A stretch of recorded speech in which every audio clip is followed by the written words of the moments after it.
శంకర భగవత్పాదులు అంటారు, నీకు ఎంతపాటి మేధస్సు ఉందని నువ్వు పరమేశ్వరుణ్ణి బురుడి కొట్టించగలను అనుకుంటున్నావు.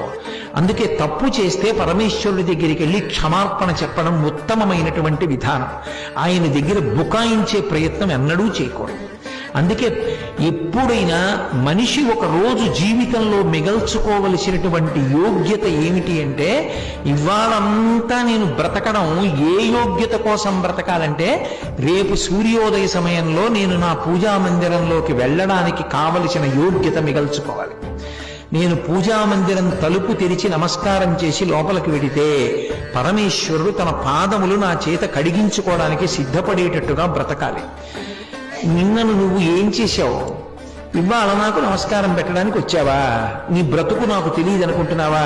నీ పూజ నీ పుచ్చుకుంటానా అన్నాడు అనుకోండి, ఏమైపోయినట్టు నా బతుకు? ఎందుకు ఆ బతుకు ఇంకా?